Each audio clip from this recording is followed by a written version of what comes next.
Put me in, coach. I'm ready for the Medicare for the Lazy Man podcast. A podcast widely known for its generosity. And now your mileage may vary. It's Medicare expert Doug Jones.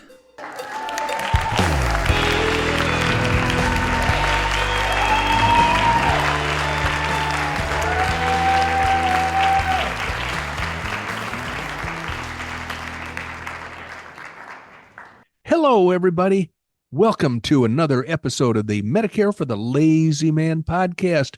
It's a warm, sunny, beautiful morning in Arizona, and I couldn't be happier to have you joining us for another exciting and thrill-packed dive into Medicare. And it's a fairly wide-ranging dive. We have all kinds of things that could be peripherally connected to Medicare and might be otherwise engaged. We might be otherwise engaged in non-Medicare conversation. That happens very often here at the Medicare for the Lazy Man podcast. But the reason that we're here, as always, is to help you feel more confident about the fact that you can approach, conquer, and be victorious over Medicare when your Medicare time comes. It is not something that typically you need to be afraid of, and it's typically not something that you're going to need a ton of professional guidance on.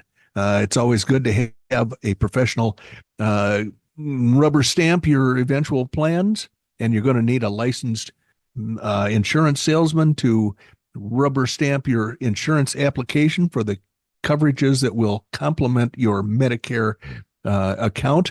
But it's not always essential to ask and to pay for advice from people who are seeking to advise you about your Medicare involvement.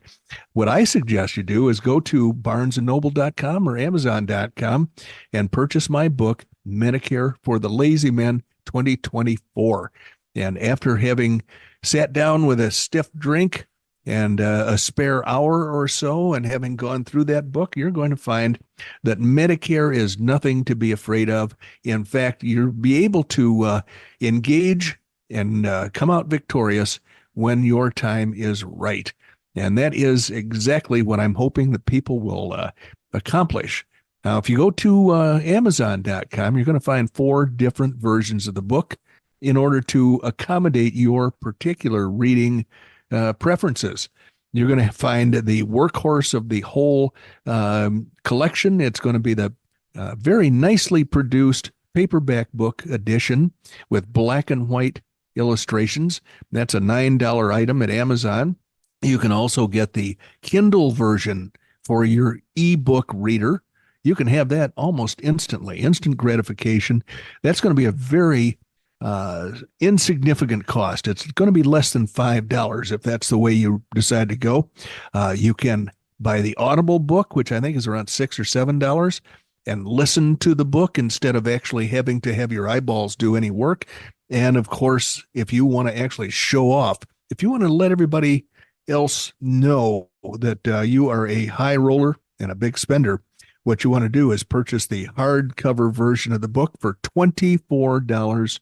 Still reasonably priced considering the quality that's built into this item.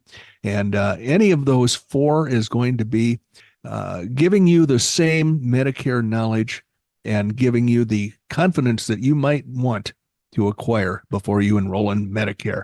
Speaking of confidence, I have a confidential advisor sitting across the screen from me. His name is Randy Carson, and he is often violating that confidence periodically. After a couple of beers, we tend to have wide-ranging discussions on our own. So, Randy, it's good to see you up and about this morning.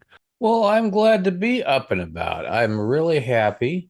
As always, I'm looking out here on this bright and sunny day in Arizona, and in my neck of the woods, it's 83 degrees. I don't know you're clear up in the mountains, so I don't know what you're at up there. Well, I don't know where the weather station that I'm getting my reading from is located, but it says 75 here.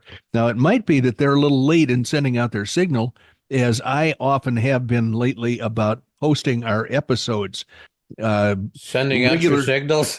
Yeah, regular listeners might have noticed over the last couple of weeks when Randy wasn't supervising me that I wasn't adhering to our scheduled release dates as I should have been. So I think we're back on the horse, back in the saddle now, and I'm hoping that doesn't happen again. We are back on the straight and narrow because as you know, Doug, you told me I could be the nominal producer. And if I did that, I would get paid a lot more. Well, okay. Now I step one, we've accomplished. You are the producer. Working on step two. So give me a little time. Okay. We're still making up time from, you remember when you had COVID and they hauled you off to the hospital? Yes, in the meat wagon. Yeah, Yeah, that was like January of 2021. And we're still trying to catch up from that time. We had several episodes in the bank at that point, and I was able to use those episodes while you were gone. It was like you never left, really. But at some point, all of the episodes were used up, and I was helpless. I was sitting here completely helpless because I could not reach through the screen and operate your side of the equipment. Was that the period that I remember there was a couple episodes you did live and you were singing? There was you did a 60s rendition of various songs. That wouldn't have happened without a whole lot of hooch involved. That's the only way I ever sing or dance. Those two things are not natural to me. But if you get both of those things working, there's a chance. There's a remote possibility that has happened. But I always deny it. If anybody accuses me, I'm always the first one to deny it. Well, that's the way, not you personally, but that's why you have to just deny. So yeah, who are you going to believe, me or your lying eyes? Yeah, that's right. We have that problem with our government, don't you? Yes, we do. Deny. Oh well. Did you have I'm wiggling my headset cord because there's a short going on there, but did you have another point to make, or should I dive right into our content for today? I think we should dive. So I'm going to go ahead and mute myself out, and I will be over here doing the normal, like at the airport, keep with it the in two between. Flashlights with the red lenses. Keep it in between the phone rows here. But good. We're good to go. Before you go, the first thing I had on top of my pile, I wanted to thank you again because I think you instituted a great improvement in our operation here. Last year, sometime, maybe almost a year ago, Randy discovered and acquired a chat feature, which he put on our website. And by the way, we're going to be working on a new, improved, and more beautiful website. That's going to be coming down the pike before too awful long, I hope. But in any event, Randy gave us a chat feature for the website. And every once in a while, somebody prefers to chat rather than fill out the very short questionnaire that we ask them to fill out.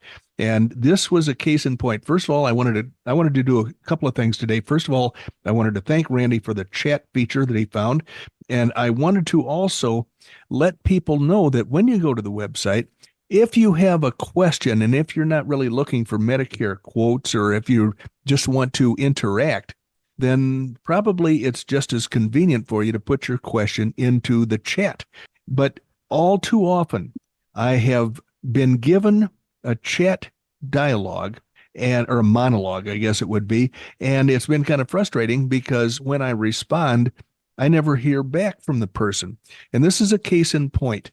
I got an email that's automatic, I'm pretty sure, sent to me by the website, and it says below you'll find your recent chat transcript. And then it gives me an email address of somebody, and it's a Gmail address, so I'm assuming that it's a legitimate address. And the user of the chat said, "Howdy, I'm loving the podcast. Funny and informative." Well, that's very nice. Thank you, sir or ma'am. And then the automatic chat agent said, "Thanks for reaching out. Feel free to message us here. We typically respond in under 24 hours. Well, I respond instantly if I'm awake when I see this thing arrive because I like to interact with our listeners and our clients. So the user then said, "I have a question. How do I find out if my state offers high deductible plan G? And he said in a different statement, I've looked at ARP and I've looked at Blue Cross Blue Shield, and they don't seem to offer one. So that's where the chat information ended. He, at that point, broke off the engagement and expected to, get an answer from me at some point. Well, I did respond just as soon as the automatic chat feature sent me the message, and my response basically was that you have to tell me where you're located. I said, and I used the email address that was left on the chat feature, and I said, if you tell me where you live, what state, and especially what zip code, so I can tell what county they're in, because some of these things are done by county, some are done by state, and some are done by zip code. So I can figure it all out. If you give me your state and your zip code, I can figure out what county you're likely to be in. And then I can tell you whether there are high deductible plan Gs available in your jurisdiction. And then I said, here is a little questionnaire that I'd like to have you fill out if you want me to tell you what the high deductible plan G would cost you for your particular area. And it asks what his age is, and it asks about somebody he might live with in order to qualify him for the household discount that some companies offer. I don't ask that just because I'm nosy. I ask it for purposes of giving an accurate quote to somebody who wants a quote. And then I also ask for their date of birth. And then I ask for their telephone. And here's another question that people see on some of my questionnaires. May I text to this telephone number? The reason I ask that is because I've had my quotes or the information I provided go right into spam. And there are certain people out there who never check their spam. So my message, basically it looks like I have not responded at all. And I don't want that impression to wind up out there. So I ask if I may text to the number that they provide me. And when they say yes, the only text I send to that number is a reminder that I have sent an email. And if they haven't received an email from me, they should check their spam folder. And that's all I text to anybody unless I'm asked to send more information. Sometimes people will respond and say, oh, thank you. I will look for it now. And then they'll ask me a question. We'll start a whole text conversation. But I will never use that except for making sure that you've received my quotes in the email, and that if you haven't received them, that you're reminded to check the spam. So I wanted to say that the chat has a couple of good uses, and I like having it there because it's another way I can correspond with the people that are interested in how I can help them with Medicare. So moving right ahead, Randy has told me that he's going to be working on his equipment.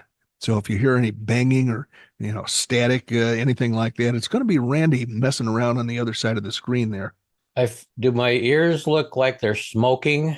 Well, not really. Do they feel hot? I finally found, okay, nobody's going to know or care about this, but my system has about 47 different volume controls. And Sure. I finally found the one that controls my headset volume. So now my ears should not be smoking. Well, Randy's Mr. Geekology. He has devices and items that other people, he's on the cutting edge of technology, and some of his technology works better than others. And I remember it was a few months ago with his new headset. He's got wireless headphones, and he got up in between our recording sessions to go get another mug of coffee, and it never worked the same. It took him about a week to fix the problem because when he was out of range, when he got up and walked away with his headphones on, they disconnected and refused to reconnect to his system. Absolutely.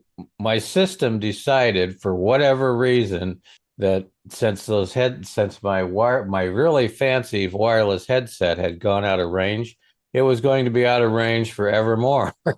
So now every time he stands up to go get more coffee, I have to remind him, take those things off. Take your headset off.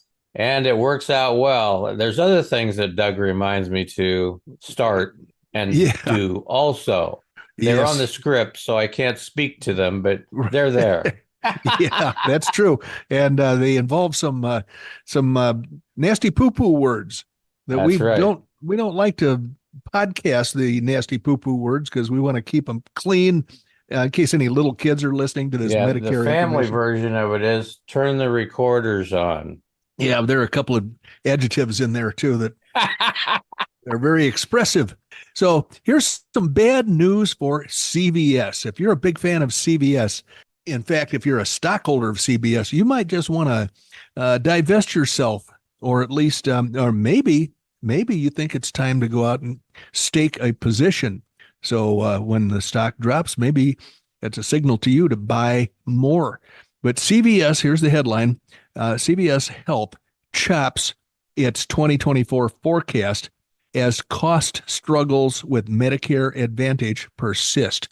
Their Medicare Advantage plans or their projections have been very overstated, very highly overstated, and they have had to reduce their projections. And Randy's making unusual signs with his, I don't know what that's supposed to mean, but it's That little sign means that's a little tiny record player going, oh I'm sorry, I'm sorry. oh, there you go. Yes, there. That's the equivalent of a violin, playing a sad song, I'm guessing. So anyway, their stock price recently has dropped 17%, and they're blaming it in this article on the forecasts that were too optimistic that they projected at the beginning of the year. They've had to cut back on those forecasts, I think, by about $1 a share in earnings, and they had been forecasting earnings of $8.27 per share, and I think they have knocked off $1.31 per share of projections. And I'm not going to read this whole thing, but what they're saying is that the uncertainty that I spoke about in our last episode with Medicare Advantage plans, not only the reimbursement from the federal government, the pressure to change their marketing operations, not just CVS, but all Medicare Advantage plans. There is some uncertainty in that market and some turmoil coming. I think I read about 3 different problems with 3 different Medicare Advantage carriers changing benefits and preparing for tougher times ahead. We may see more of that as the year goes by. So I just wanted to let you know that things are always in flux, and right now it seems to be the Medicare Advantage plans that are in need of retrenchment. Another subject that we've talked about fairly frequently is AI.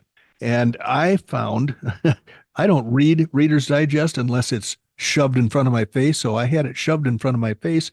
I don't know what issue this was. Let's see.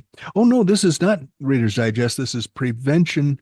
It's a Reader's Digest article from prevention.com from May of 2024. So this thing probably came out about 3 months ago because they work ahead of time. So in the 1960s, it says, viewers of Star Trek were amazed when Leonard McCoy, the doctor on the ship, scanned a patient's body using a handheld tricorder device whose artificial intelligence quickly generated a diagnosis. Now, I don't expect Randy to be interested in this because he's more of a Star Wars kind of guy, but I am a Star Trek guy. I'm older than Randy, and I was around when Star Trek first was broadcast, although I was away at college, and we freshmen at the Alpha Tau Omega fraternity house had no time to watch television, so I actually got to see Star Trek in reruns a few years later. But anyway, so all the technology that Gene Roddenberry and whatever writers were on the show came up with was pie in the sky at the time, but has much of it has come to pass since then. So in this case, they're saying that the AI that was demonstrated on the Star Trek show in the 1960s more recently has generated some excitement, and the excitement has been tempered by a fair amount of dread. Will caring doctors be replaced by unfeeling robots, robbing medicine of the human warmth and intuition integral to healing? The only thing we know for sure is that we will soon find out. Let's see, major technology Major technological advances in recent years mean that AI is coming to medicine faster than any of us might have thought. And I've got to get this is a teeny tiny little page. I got to get my magnifying glass out. I feel like Sherlock Holmes here. In some ways, it's already here. It's currently being used, and we'll see a lot more applications. What exactly is AI? Oh, let me back up a paragraph. Washington University in St. Louis AI tech budgets at healthcare companies are expected to grow to 11% this year from 6% in 2022. And while there's still plenty of worries about how AI might worsen care, this article says it's saving lives as well. What exactly is AI? The term refers to computerized tools that mimic aspects of human intelligence, learning continually over time the way people do. Siri and Alexa use AI to answer your questions, and credit card companies rely on it. Now, I don't know if you heard that, but when I said the word CERSIRI, my telephone just responded to me, and it was kind of a snippy. And now, of course, Randy is talking, but I can't hear a thing. Was that a snippy little response from That Siri? was a very snippy response. Did you hear it? Did it make it past your filter? I didn't make it past my filters. Okay, well, the response had to do with the fact that I am not something or other. I am an assistant or something like that. If you ever want to if anybody in the podcast audience, if you're a geek like I am, ask Siri stuff like, what do you know about Alexa, which is another AI? And sometimes you'll get some really snippy responses. Yeah, I play cards with our neighbors every Wednesday night. And a week or two ago, we were playing cards, and the wife and I put our, I don't want to say it because she'll start yakking again, our SIRIs together so that they could speak to each other. Yes. And it was not a productive conversation between the two. Just like any other husband and wife, right? Well, there you go. There you go. I didn't say it. I didn't say it. No, this wasn't me. This was the AI talking, Doug. And that intelligence was indeed artificial. So back to the article. Let's see, what is AI? It is. Where was I? Let's say there are several types of AI. One is deep learning, which detects patterns people might miss. Another known as generative AI, and that's Chat GPT, as I recall. I wrote down what GPT means, and it's generative something or other transformer or something like that. It is the best known example. ChatGPT is the best known example. It uses reams of data to create new content. And my next door neighbor is always telling me, I'm going to come over and teach that thing how to write things for you so you can get more sleep. He's a wonderful guy. AI is already leading to massive leaps in research that will ultimately transform health, says an MD. Now I got to put my magnifying glass down and turn the page.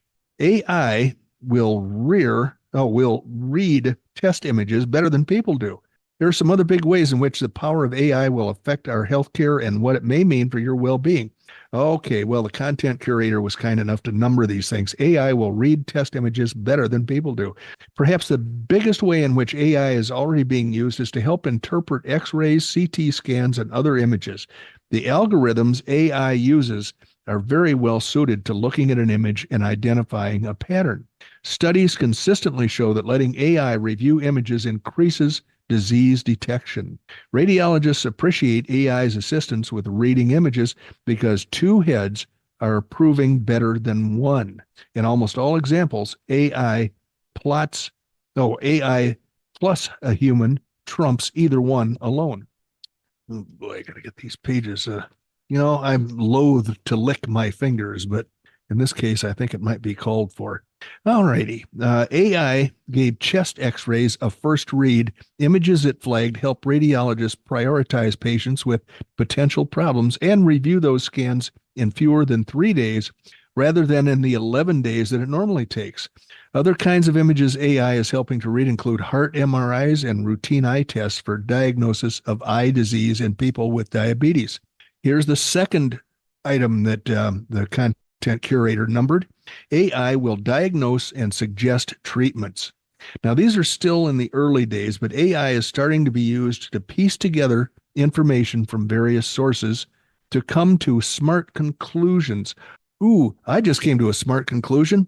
I forgot to put in our spot for the ads, and we cannot give up our Christmas party revenue. So I am going to quiet down and let somebody play some advertising right now.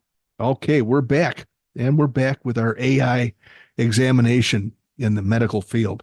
These are still early days, but AI is starting to be used to piece together information from various sources to come to smart conclusions.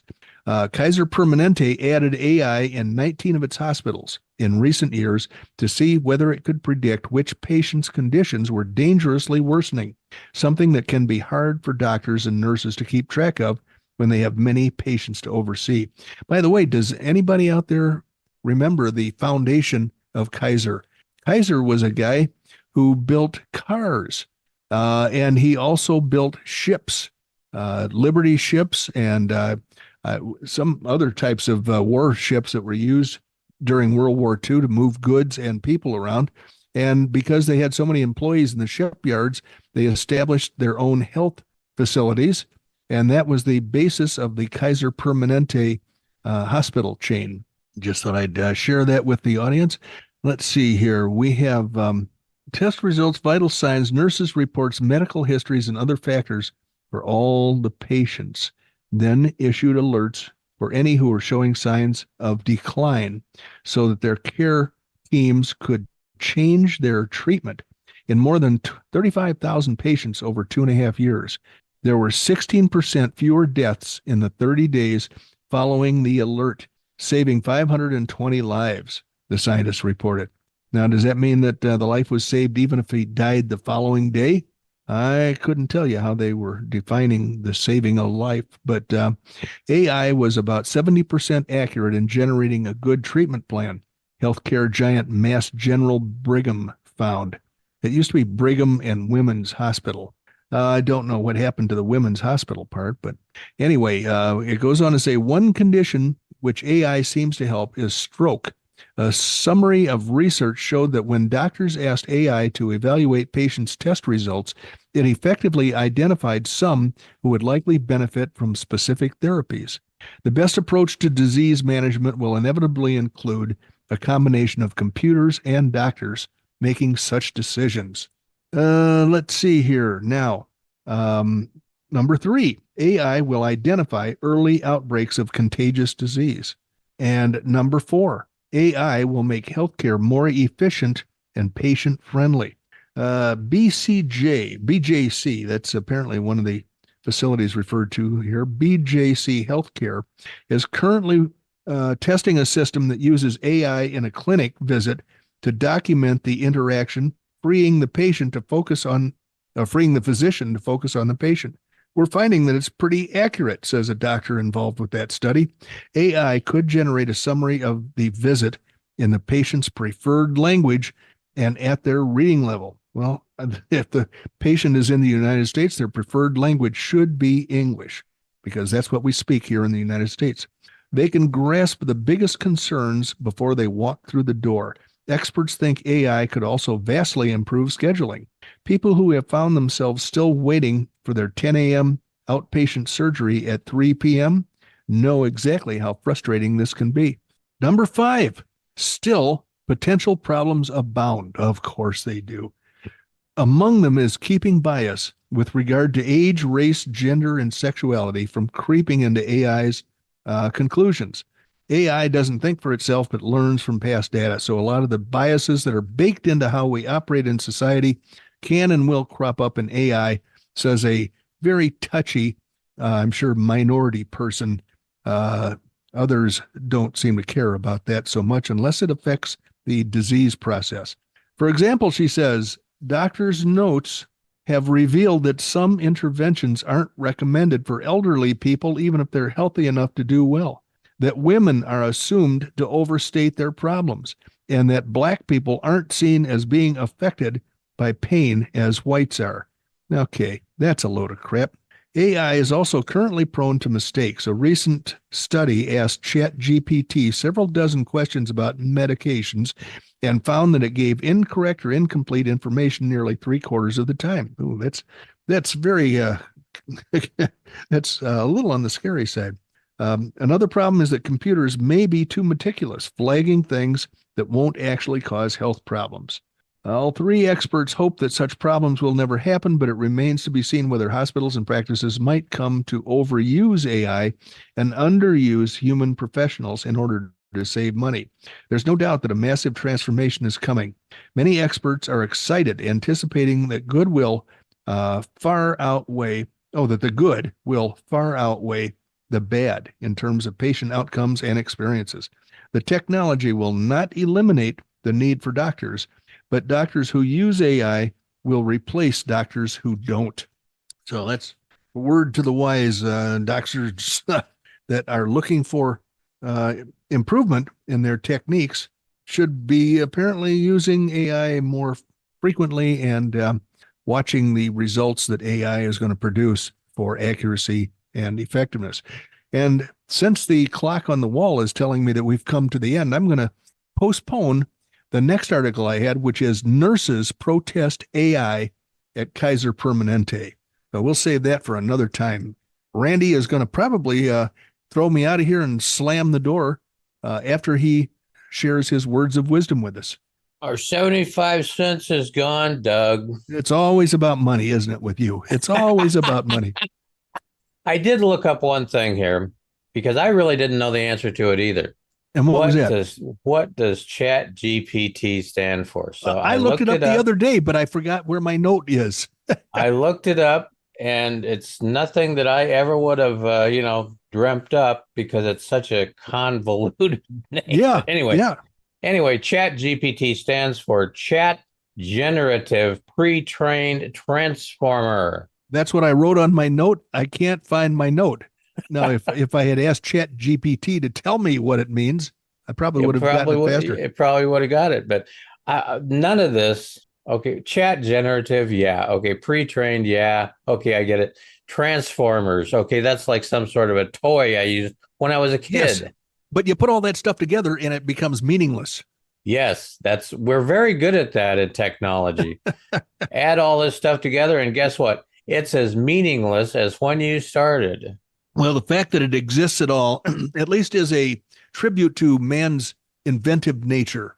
Because if we can get somebody else to do our thinking for us, that leaves more drinking time for the rest of us. Oh, absolutely. And there's one more thing I was going to point out. Now, this is very true, and it's very technical. And I'm in a certain way, I'm happy that the research is going forward. But those of you who follow Elon Musk and his doings through the world, he has created a system and or company that allows you to interface with people that have no use of their arms, legs. They're basically paralyzed. Well, that's Neuralink. Neuralink, yep, Neuralink. And there is a test Neuralink project going on here in Phoenix. You might want to go back and listen. A few episodes ago, we spent, I think, parts of 2 episodes discussing Neuralink. Have you ever seen? There's a video on YouTube. I love YouTube. Oh, yeah. Of a guy interacting with a game, or I think it was chess. I think he was playing chess with Neuralink. He was using Neuralink to play chess with a dude sitting next to him.